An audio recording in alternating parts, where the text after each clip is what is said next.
In the northern reaches of the Kruger National Park, life depends on one thing: water. In a land burdened by heat and drought, a single ribbon cuts its reliable course through the wilderness.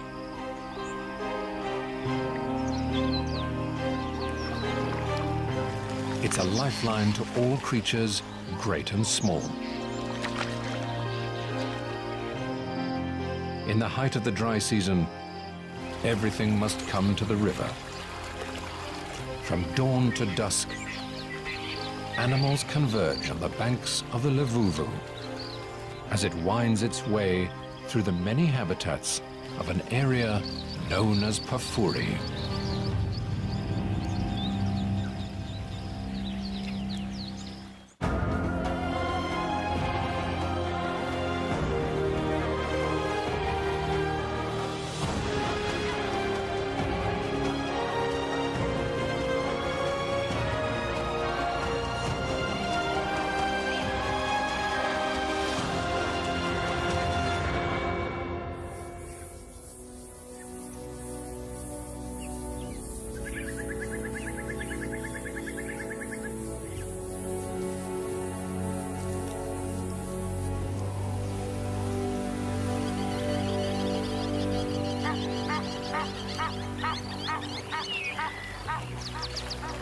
On a sandy riverbank in the far north of the world-famous Kruger National Park, a white-crowned lapwing strides through its territory.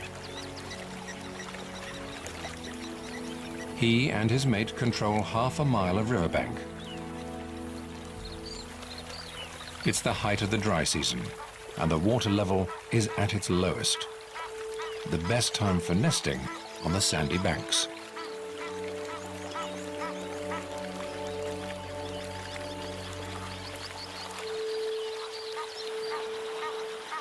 The Lapwings River is called the Limpopo, and it flows through a very special piece of wilderness known as the Pafuri.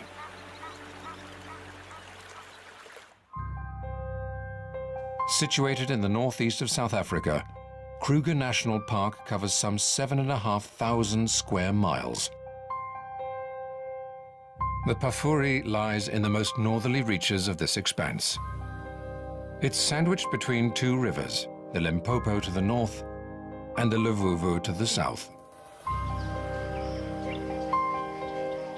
When they break their banks, they nourish a great floodplain that covers much of Pafuri.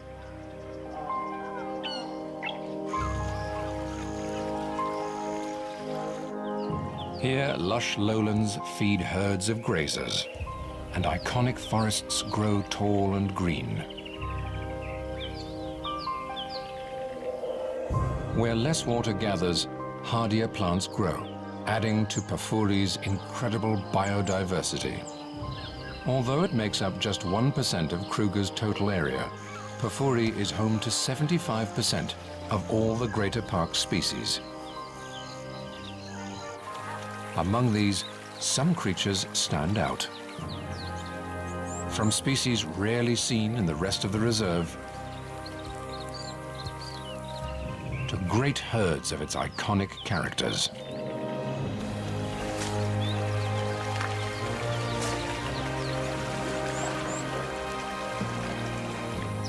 But above all the others, it's Pafuri's birds that set this place apart. More than 450 species make their homes here, the greatest diversity anywhere in Kruger.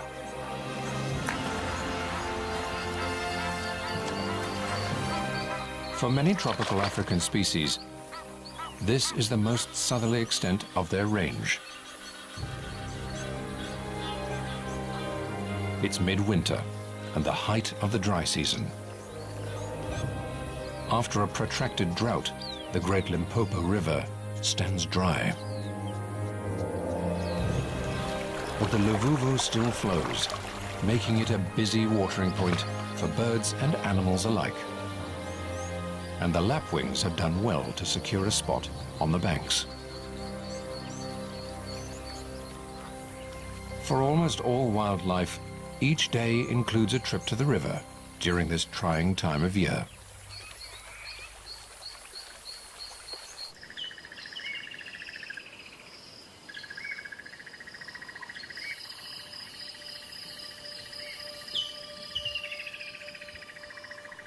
As morning dawns in Pafuri, a herd of waterbuck grazes on the marshy floodplain. With the males weighing up to 550 pounds, these are among Africa's most heavy-set antelope. They fuel their bulk by feeding on the most protein-rich grasses and herbs they can find. And during the dry season, it's the floodplain that provides. All this protein builds up a thirst, and waterbuck are among the most water-dependent of all antelope. As the day heats up, they'll move down to the Luvuvu to drink. If not for the river, they couldn't survive here through the dry season.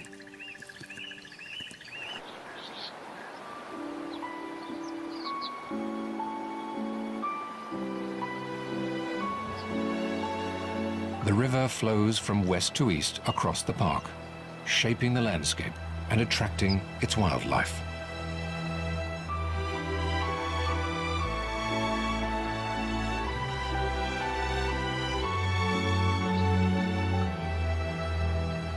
Here in the west of Pafuri, it's carved a deep canyon through the rock.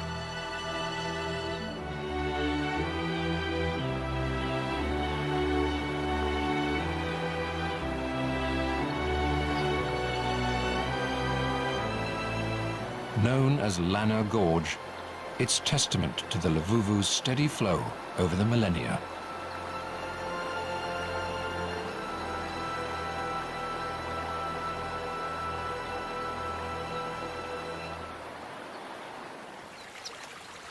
Further downstream to the east, the rocky sides give way to sandy riverbed.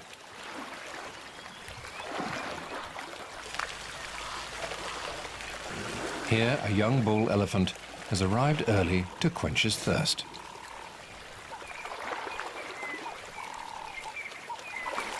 Pafuri, with its perennial water sources and green growth, is famous for its resident elephant herds.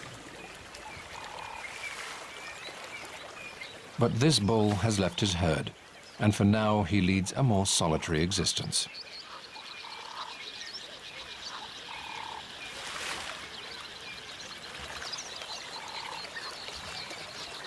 Social contact is an integral part of elephant life, and he will have spent his first 15 years in the company of his mother, siblings, aunts and cousins.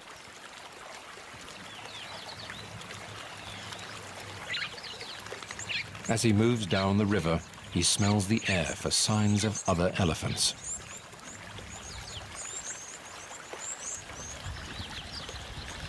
If he can find a group of other bachelors, he may join them for the sake of companionship.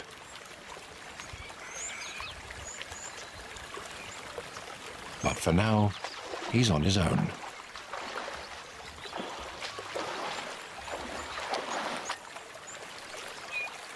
Just downstream, another group of social creatures makes their home.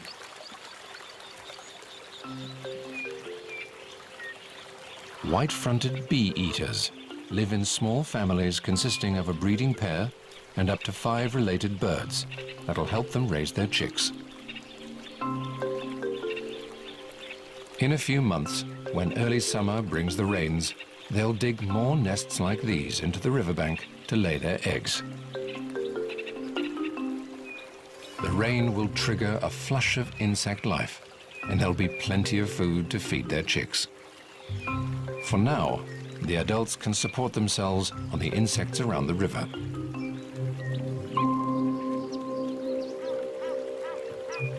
The little water in the Luvuvu is enough to attract a range of water birds, and each starts its day by finding food in its own way.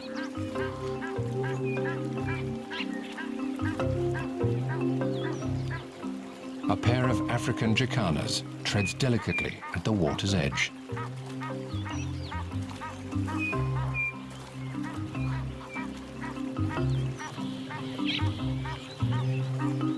Their long toes help distribute their weight on floating plant life. Together, the pair controls a territory along the bank, and it gives them all the insects they need.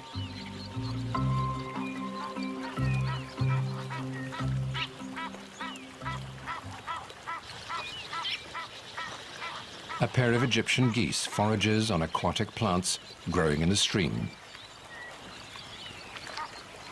They get stuck in, reaching down for the tastiest morsels.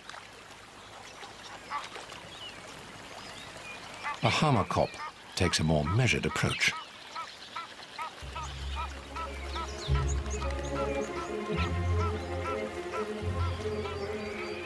He's after creatures living among the river vegetation.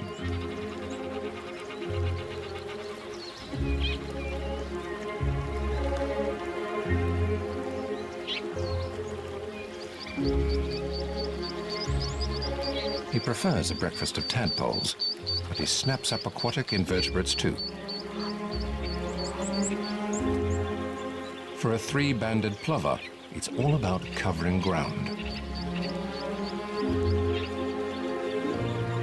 He moves quickly along, pecking at the water's surface for insects and their larvae.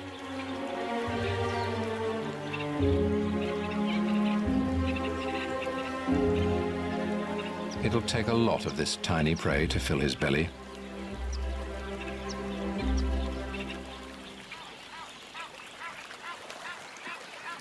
While some are enjoying the river's ample food supply, a great egret is finding things trickier. It's after fish and amphibians, but they're proving elusive.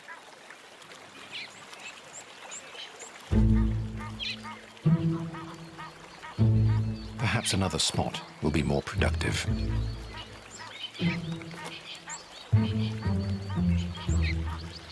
It readies itself for the strike, but fails again.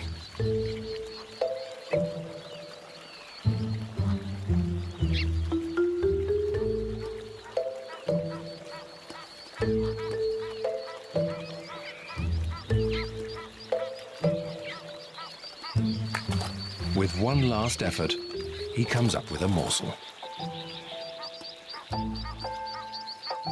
It's not much, but it's a start. While most of the birds feed on small life, there are others here looking for bigger prey. The banks are lined with the scaly bodies of Nile crocodiles sunning themselves. Since the Limpopo River to the north dried up, many of the resident crocs have moved into the Luvuvu. Here the water still flows deep enough to sustain them. They're best known for ambushing prey from beneath the surface. But crocodiles will feed on fish too. They use their powerful tails to pursue their prey underwater.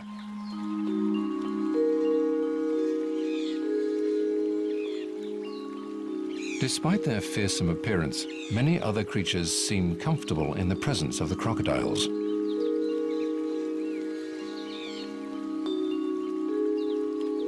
A flutter of butterflies cuts a sharp contrast with the rugged reptiles.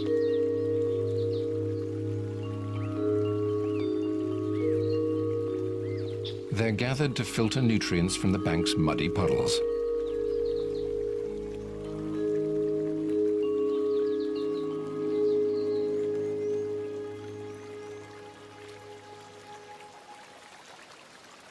The winged gathering attracts a crowd of its own.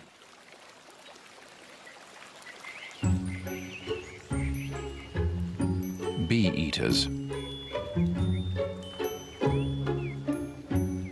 The picky birds scrape the wings from their prey before devouring them.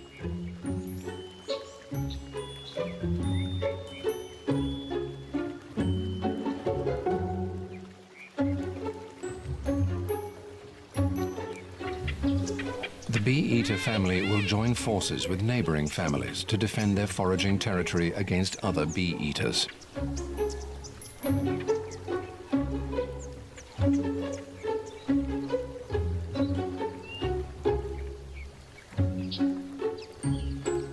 The river's water is a magnet to insects in the dry season, and the bee-eaters can't risk sharing their private food store.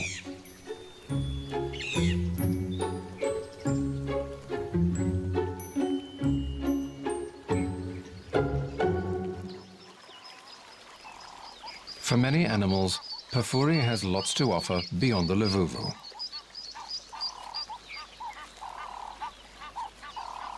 The teenage bull leaves the river to make his way through the bush, looking for companions.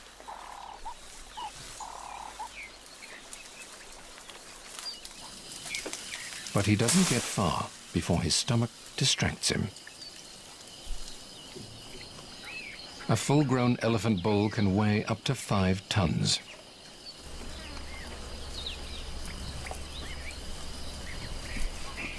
His dinner plate-sized feet are specially evolved to support this massive weight, with thick cushions of fatty and fibrous tissue to absorb the pressure.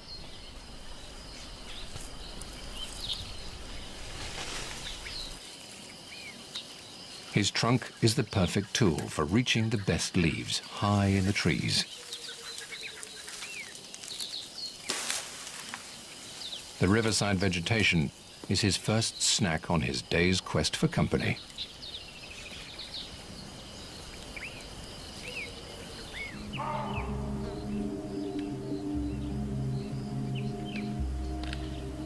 Pafuri has other food reserves in plenty for an elephant, including one type of tree in particular that the park is famous for.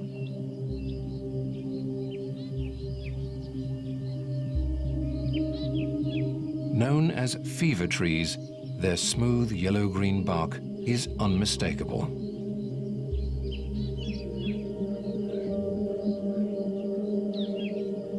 Early settlers found that people traveling or living near these trees contracted terrible fevers. They blamed the trees themselves for the illness, but the blame was misplaced.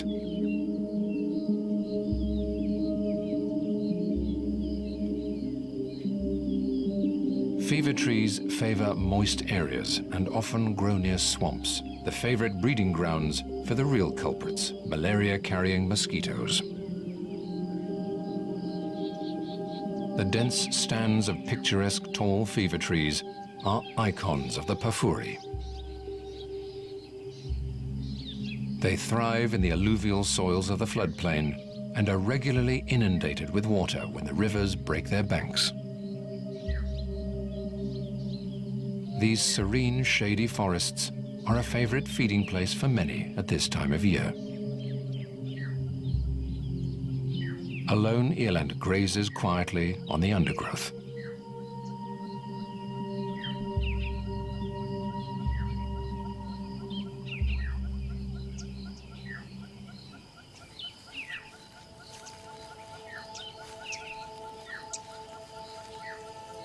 Not far away, a massive elephant bull disturbs the peace.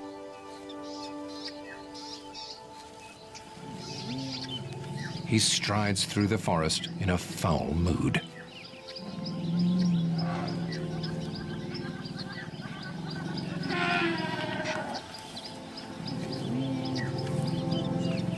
And it soon becomes clear why. He has a handicap to his most powerful tool.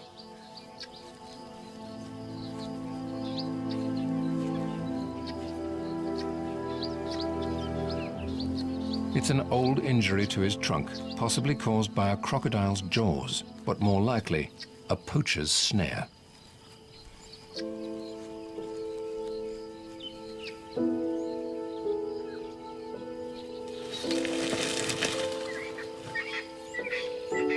He can't fully extend it vertically to reach leaves.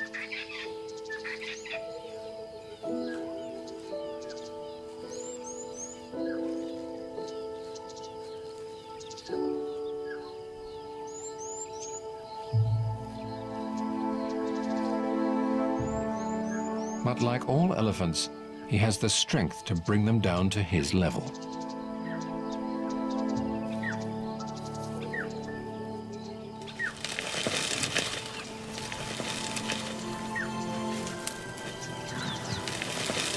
Once he chooses a tree, his incredible power takes care of the rest.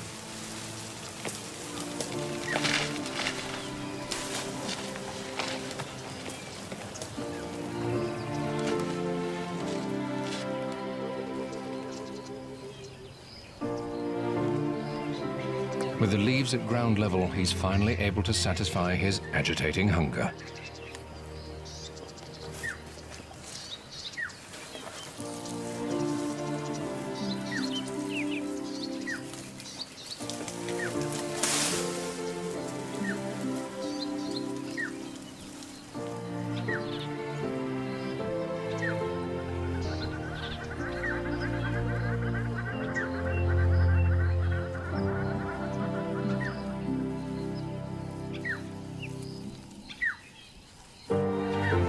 Having eaten his fill, he moves slowly off through the forest.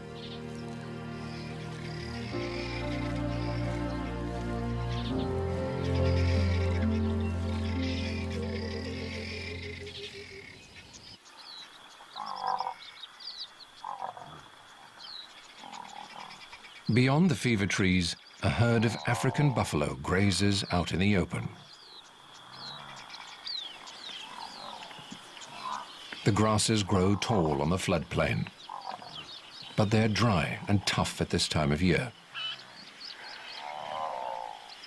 This doesn't faze the buffaloes.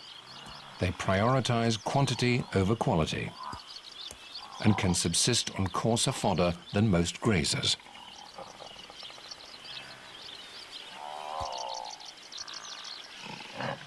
The herd is a moving restaurant for oxpeckers that pick away at pests and parasites.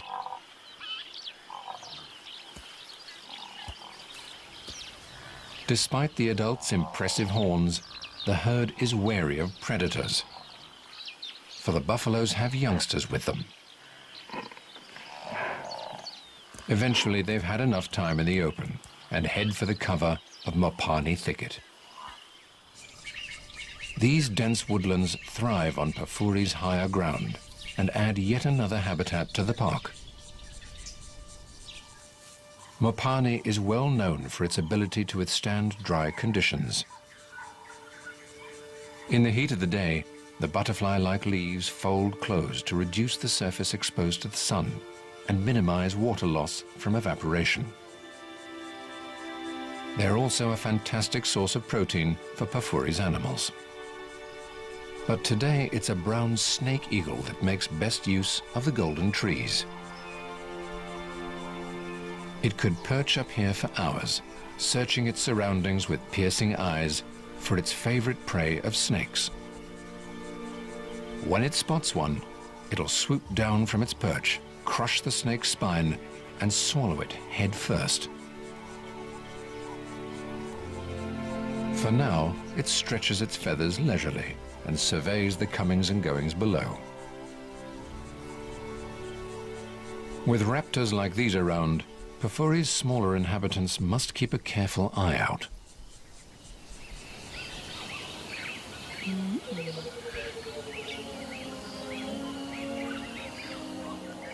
In the woodlands nearby, a deserted termite mound is home to a pack of dwarf mongooses.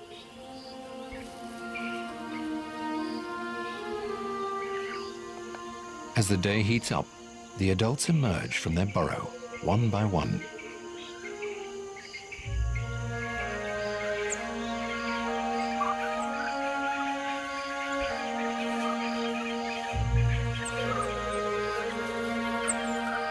A communal latrine outside the entrance gives a clear scent sign that this home is taken.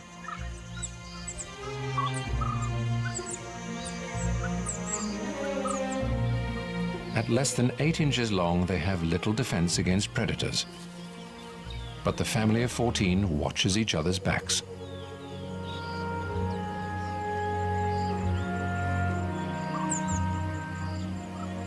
Sentries take to higher ground to get the best vantage point possible.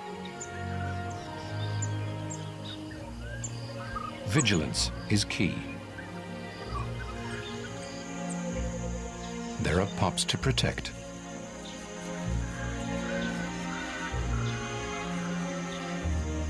They're the offspring of the dominant male and female, and they're around 6 weeks old.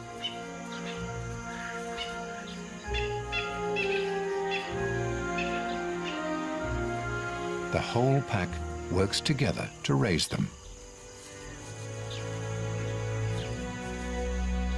This includes the crucial tasks of babysitting and standing guard.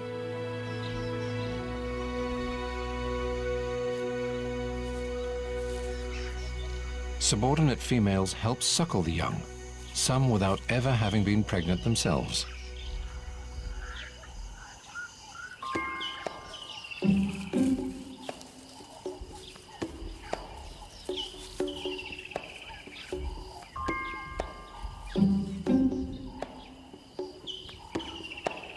The rest of the pack heads out to scratch for prey with their long claws.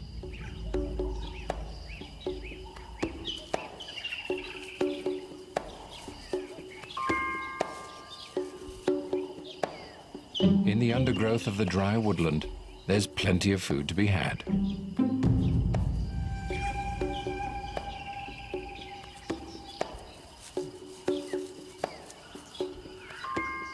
A millipede, known locally as a shongololo, would be a juicy snack.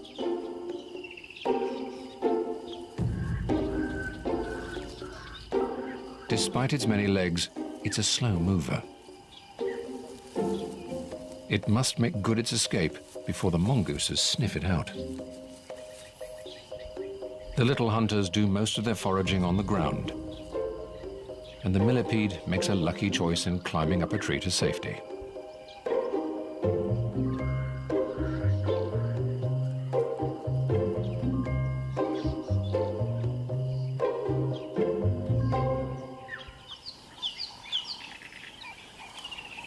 While the mongooses carry out their scuttling hunt, others plod slowly and steadily through the morning. An elephant mother is on the move with 2 youngsters. They've drifted from the herd to search the dry woodland for good fodder.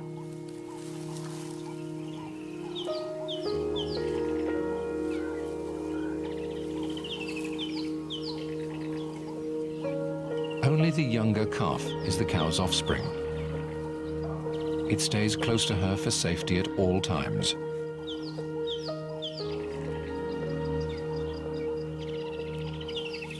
The whereabouts of the other calf's mother is difficult to tell, but it's a sad possibility that poachers have killed her for her tusks.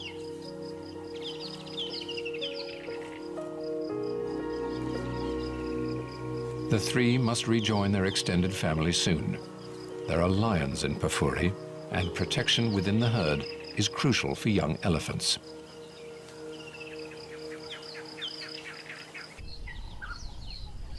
Away from the Luvuvu, a few small wetlands persist. This pan formed from runoff surface water during the last rains, and there's enough here to last the dry season.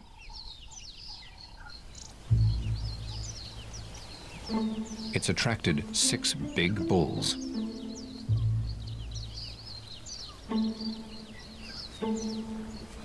Among them is the young bull that was in the river this morning. The gathering at the water offers him some company at last. The heavyweight with the injured trunk is here too. Neither can compete with the biggest of these bachelors. He wears a tracking collar, and researchers have been following him for the last 10 years.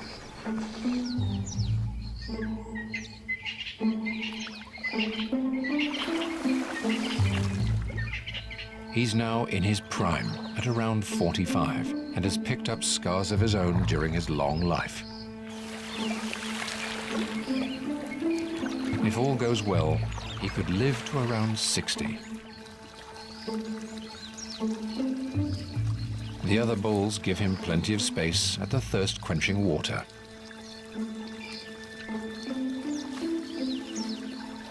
The bull with the wounded trunk has learned to live with his handicap. To get maximum suction, he dips his trunk into the water at an angle. This closes the wound, so he's not sucking in air. But when he sprays it into his mouth, it's a losing battle.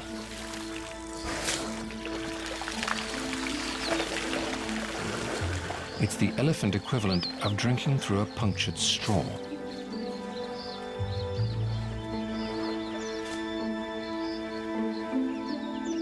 With this constant impediment, his agitated state from earlier in the day is easy to understand.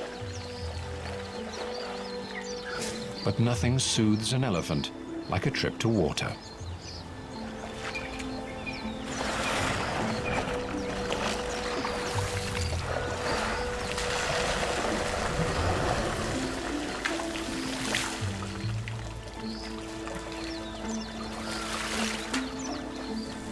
And it always involves a good splashing.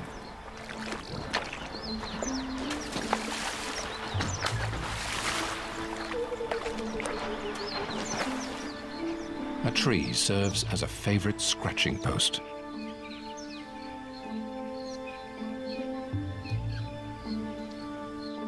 And a final layer of dust will protect against the hot afternoon sun.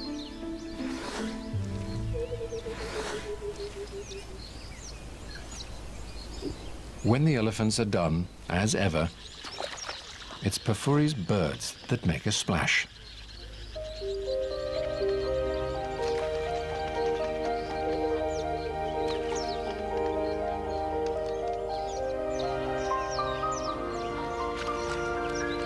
Fork-tailed drongos bathe themselves by plunging briefly into the water before flying off.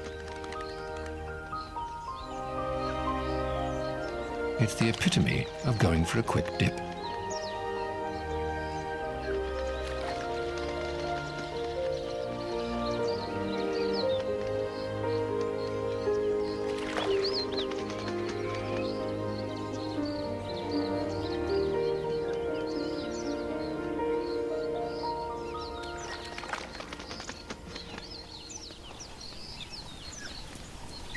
A small herd of impala arrives for a quick drink.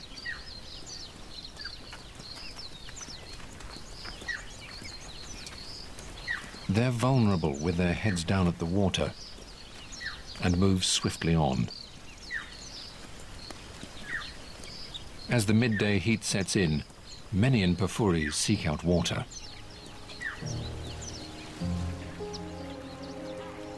The afternoon is especially busy on the banks of the Luvuvu.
The river draws all of Pafuri's diverse life, including some that are rarely seen elsewhere on the continent.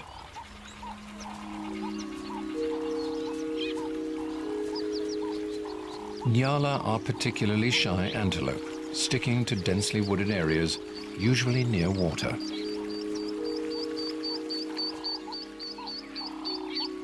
The riverine forests here are perfect habitat for them.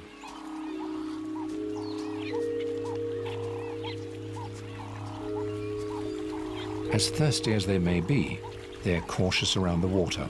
This is crocodile territory.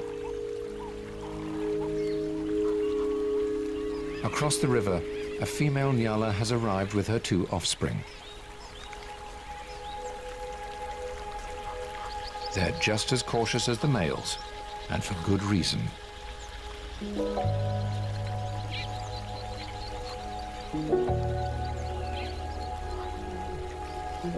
The young croc is probably too small to catch the mother, but it might stand a chance against the fawn, and they're not taking any risks.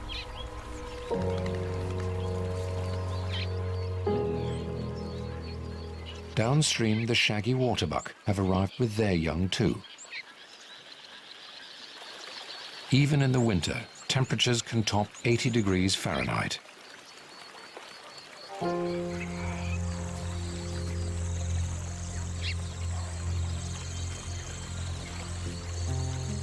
The soft, moist sand offers some cool relief.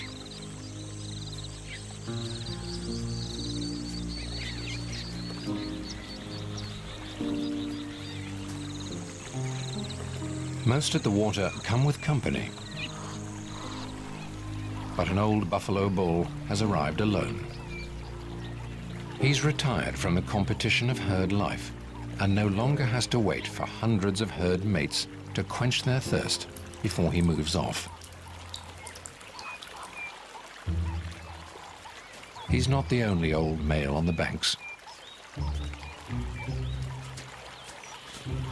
The warthog boar's huge facial lumps are testament to his age.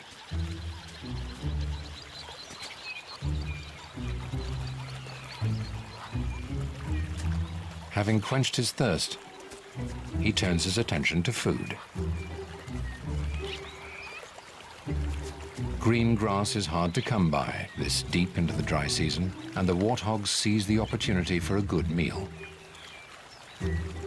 The riverside growth is a valuable source of food. For some, the banks provide a special treat. The seed pods of an acacia tree are a favorite snack for chacma baboons.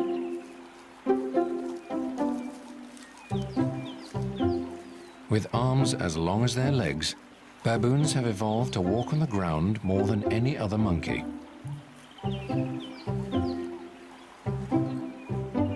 But the youngsters are completely comfortable in the tree, even as they pick their way between the thorns.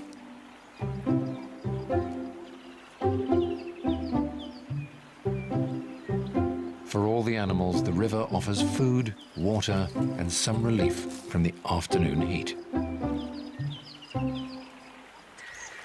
For the birds, the enduring flow serves another crucial purpose.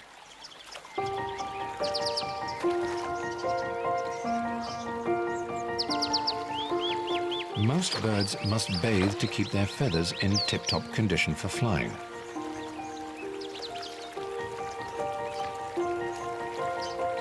The river is one of the few places they can do so at this time of year. And they take full advantage of the cleansing flow. A white-crowned lapwing indulges in an afternoon bath.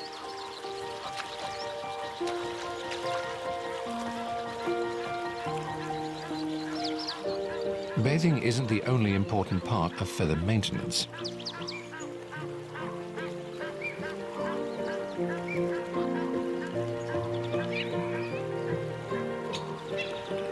Others along the river preen to remove dust and parasites and carefully organize each feather into its proper place.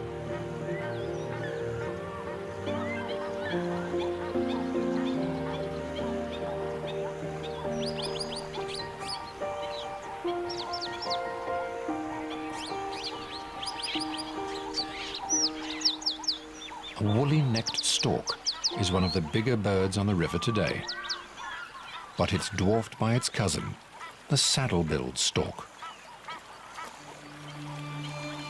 It towers at 5 feet tall. Like all other creatures, big birds are drawn to the Levuvu by the allure of water. An 11-pound white-backed vulture makes daily trips to water to drink and bathe.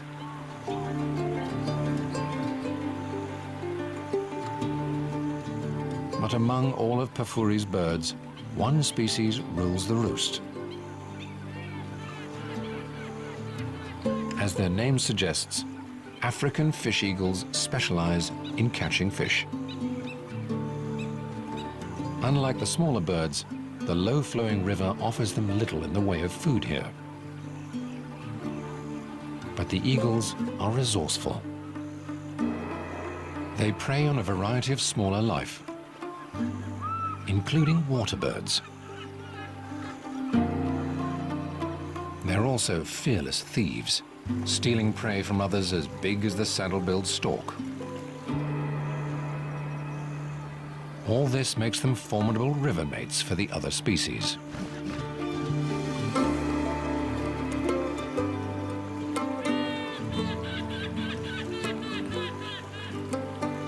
Like all here, they too must drink.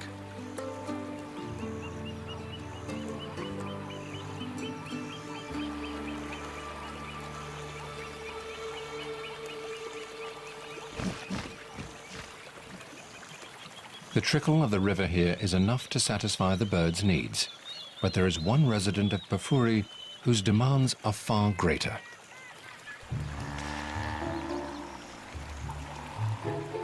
Hippos need water deep enough to submerge their great bodies entirely. During the dry season, there are few places in Pafuri where this exists. Where the Luvuvu meets the dry bed of the Limpopo, in Pafuri's easternmost corner, it has formed a natural dam deep enough for a pod of hippos.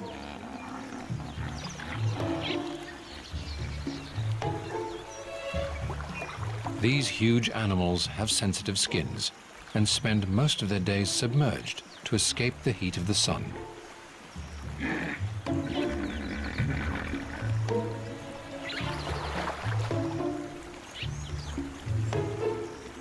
This bull is in charge here. Should he need to assert his control, he can open his jaw to 150 degrees, bearing 20-inch long tusks.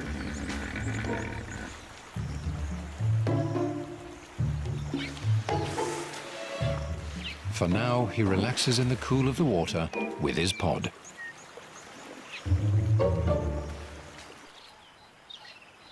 At the end of the Luvuvu, the riverbed of the Great Limpopo shines white under the afternoon sun. Known as Crook's Corner, this point forms the border between three countries: South Africa to the southwest, Zimbabwe to the northeast, and Mozambique to the east.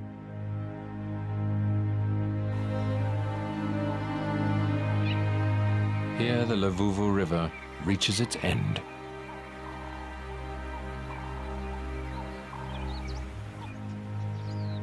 After flowing steadily eastward, it meets a boundary it cannot cross in the broad sandy bed of the Limpopo.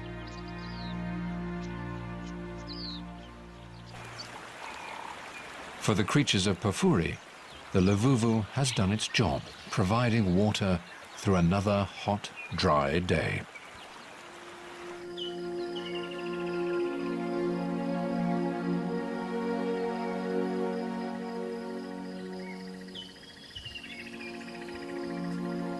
As evening sets in, the waterbuck are back, grazing on the floodplain.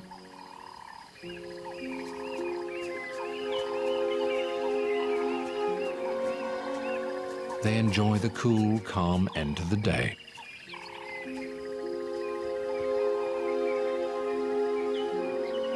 The young elephant mother and her calf have found their herd as they emerge to cross the plain for a drink in the river.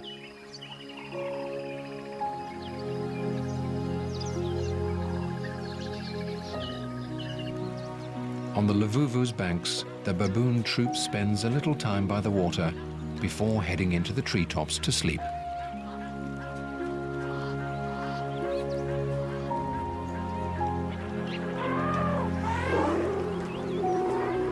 The river is a picture of peace until the elephants get here.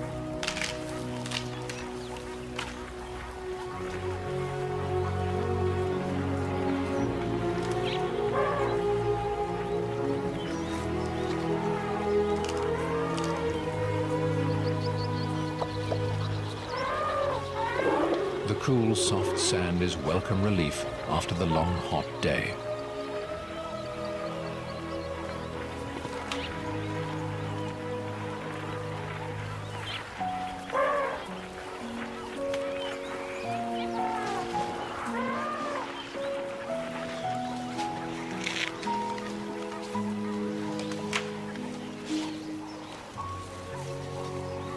The Livuvu's banks are the site of a reunion.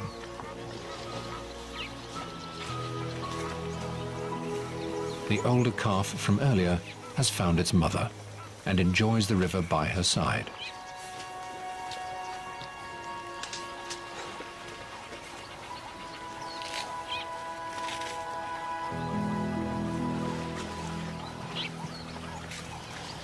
The herd takes its time to refuel with food and water.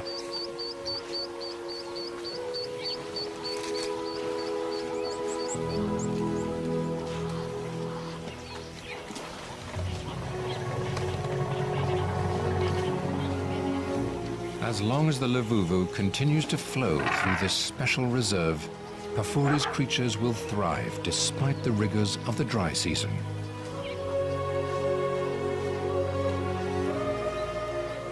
Sooner or later, heavy rains will come.